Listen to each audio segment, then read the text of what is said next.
guys, it's Cece. Welcome back to another video. Today we're playing some Raid Shadow Legends, and we are going to go over some of the top rare voids in the game. Before we get into today's video, I do want to give you guys an opportunity to get a free legendary. So if you are a new player or you're wanting to start a new account, all you have to do is download Raid Shadow Legends using my link down below or by scanning the QR code on the screen. That is going to get you Elenaril, and you don't have to play a certain amount of days or reach a certain level to actually get her, but you will actually start the game with her in your inbox. And then at level 25, I'm also going to send you a Uugo. This is going to make the start to your game so much easier. So again, if you're wanting to download and play Raid, be sure that you do use my link. As I mentioned, today's video is going to be looking at Void Champions. So I have actually made another video with the top 5 rares in the game, although it did exclude the Voids. Like I said, I wanted to give them a video of their own because I think we can all agree some of the best rare champions in this game are from that Void affinity. So I'm going to give you my top 5 picks. I did want to narrow it down to 5. This was kind of tough, but we're going to go over some of these champions, looking at their skills and some of their uses and what makes them so good. I'm also going to preface that I do think any voids that you actually do summon from shards, whether it is a rare, an epic, any of those, I would hang on to all of them just in case. Personally, I don't feed any of the void ones, and that is the advice that I'm going to kind of put forward, especially if you are new to the game. Regardless, say if they're not on this list or if they don't have the best ratings, if it's a void, I would hang on to it just because they are harder to get. In no particular order, the first one we're going to start with is Renegade, who is from the Knights Revenant and is a rare support. Let's start by looking at her skills. So first thing we need to look at is her aura, which is actually going to increase ally resistance in all battles by 40. This is something that people might actually overlook, but having resistance can be very, very helpful, especially if you are going up against dungeons or things that do a lot of debuffs. Looking at her first skill does attack one enemy, and it does have the chance of placing the heal reduction debuff for a turn. Heal reduction is always something that is going to be really helpful in allowing your team to kind of take down an enemy quicker.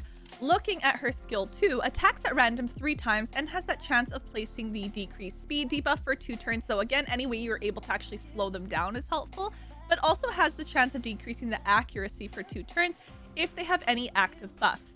So kind of keeping this in mind with her aura, any way that you're able to kind of decrease the debuffs you'll be able to get onto your team, the better. And we kind of see that with her skill 2. But it is the skill 3 that makes her really, really good, and specifically in certain areas of the game like dungeons. So skill 3 reduces the cooldown of all ally skills by 2 turns. That right there is huge, to have your cooldown reduced.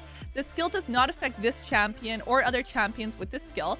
Makes sense. This champion will receive damage equal to 30% of their max HP. This will happen even if it kills this champion. So biggest thing that you can take from the skill is the cooldown. So on her own, Renegade herself isn't gonna shine very brightly with like just having her alone and what her skills are, but you need to think about her on a team. So if you have her placed on a team, have her be the slowest one so everybody else is able to use all their skills, and then she's gonna come in with the skill 3 and reduce the cooldown.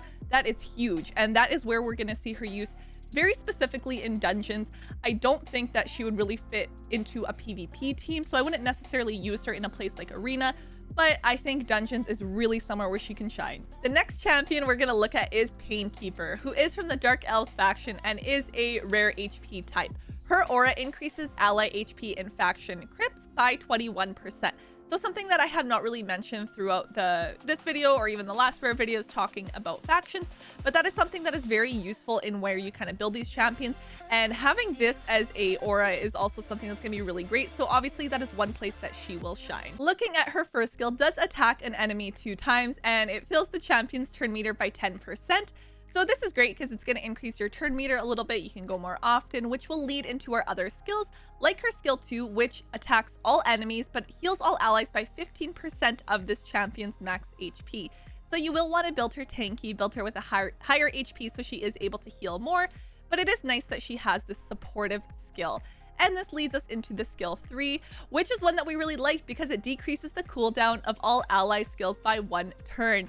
And anytime we can decrease the cooldown of our skills, the better. So again, this is a champion that we will see where she may shine more. I would say is actually for clan boss, because it can be part of a unkillable type budget team if you pair her with somebody like Maneater. So she is very core for a team like that, but she's got some other niche uses in the game. But you'll kind of see anytime we're able to decrease the cooldown is something that we really like in these champions. My question to you guys then is, do you have Painkeeper? Do you have Man-Eater? Have you tried to build that budget unkillable team? Comment down below and let me know. Another champion from the Dark Elves faction is Coldheart, and she is a rare attack type that I actually saw you guys mention quite a bit in my rare champions video, and she was on this list, so let's go ahead and take a look at why. Her first skill does attack 4 times at random, which is great because each of these hits has a chance of placing 100% heal reduction debuff for 2 turns. This is something that can be really nice against bosses, having the heal reduction, but also the fact that it is not just a single hit is very, very useful. Into her second skill, this is great because it attacks all enemies, so we do have the AoE, and has a chance of placing a decreased accuracy debuff for a turn, which is also nice because the less debuffs you can get on yourself, the better. Also places a 5% poison debuff if the target is under heal reduction debuff. So this ties into her skill 1. So if she's able to get that heal reduction onto them, then her skill 2 is going to place a poison on them. And again, keep in mind that is an AoE, and poison is great. Eats away at their HP. Also pairs nicely with Elenaril, who is the free legendary that you can actually get by using my link. So they will work really nicely together on some of those teams. It is her third skill though that is massively like the reason that she is so good. So it attacks an enemy, but it decreases the turn meter by 100%. Having the ability to fully deplete a turn meter is massive. That is huge.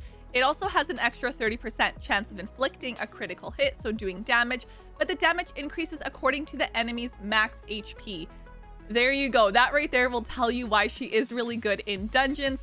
So if you're doing things like Fire Knight or even Spider between the AoEs and everything, she really will be able to shine in there because the dungeons are going to have higher HP, which you'll see this skill it will do more damage on. But just fully being able to deplete that turn meter is insane, which is why she is a must-have on this list. The next champion on this list is from the High Elves faction. This is Requiem Tender, who is a support rare type, and with her skills, and part of the reason she's on here is her supporting ability. Looking at her skill 1, attacks an enemy and has a 20% chance of placing the decreased attack debuff for 2 turns. So you're able to allow the enemy to hit a little bit less potentially, which is always something that's really nice. Skill 2 though, this is great because it removes all debuffs from all allies. So she's gonna have the AoE cleanse, which is huge and something that's really nice when you're facing a lot of debuffs in certain dungeons or in things like a clan boss, for example. But she also places the 15% continuous heal buff on them for 2 turns. So you really do see her supportive skill come out here. Having an AoE cleanse though is really big and really nice. But the third reason that we like her is because she's got a revive in there, and anytime you can have a revive on your team is going to be incredibly helpful. So she revives an ally with 30% HP, but also fills their turn meter by 30%. So her supportive skills between that skill 2 and skill 3 is why I wanted to include her, because like I said, she'd be really good in something like a clan boss, allowing you to do even more damage, reviving the team, increasing their turn meter, healing them, removing the debuffs, and then also as well in different dungeons. So she is a awesome top choice. And last but not least, you already knew I was going to include this champion. There's no way I can forget him. That would be Lair, who is our support rare type, who is arguably maybe my favorite on this list without trying to be too biased, but part of that is how fast he is able to farm campaign. Let's look at his skills. First of all, looking at his aura skill is going to be great for faction crypts because it's going to increase your ally speed by 15%.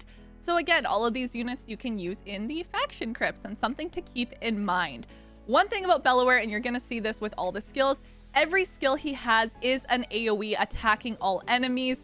That right there puts him really on the map for why he's good, but specifically skill 1 attacks all enemies and has that 20% chance of placing the block active skill buffs for a turn. So I did mention campaign, but this also shows that he is good in dungeons. So you can use him in somewhere like Spider's Den, where multi-hits are really good, and keeping in mind that all his skills are AoE works really great there. And then the blocking active skill debuff also works really great against bosses. Skill 2, again attacking all enemies, and has a 50% chance of placing a decreased speed debuff for 2 turns. So again, another really good reason to actually use him. He's going to decrease their speed, allowing your team to potentially even go faster, and maybe even allow him to loop if possible if you get him fast enough in campaign. Third skill, attacking all enemies, and has that 75% chance of placing the decreased attack debuff for 2 turns.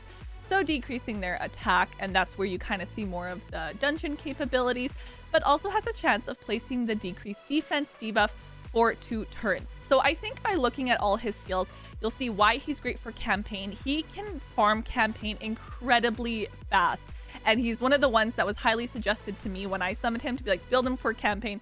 Immediately, yes, you'll build him fast enough, he's actually able to lap them, which is really great. But like I said, looking at his other skills as well, he will work really well in dungeons like spiders, for example. But Delaware, having all his skills being AoE, having the decreased defense, and having the blocking of skills, he is honestly so good, and potentially my favorite one that I've included into my top 5. But now I would love to hear your thoughts. Who are some of your favorite Void rare champions on this list? Did I include them? Let me know and comment down below. And if I didn't, list some more. It is actually tough to pick 5 because I feel like there are some other great ones in the game, but I did intentionally only pick 5 of them so that I could hear from you guys. So comment down below and let me know some of your favorites. Also subscribe so you don't miss out on some of the future videos as we move into some of the epic champions. I'll see you guys next time. Bye. Next level.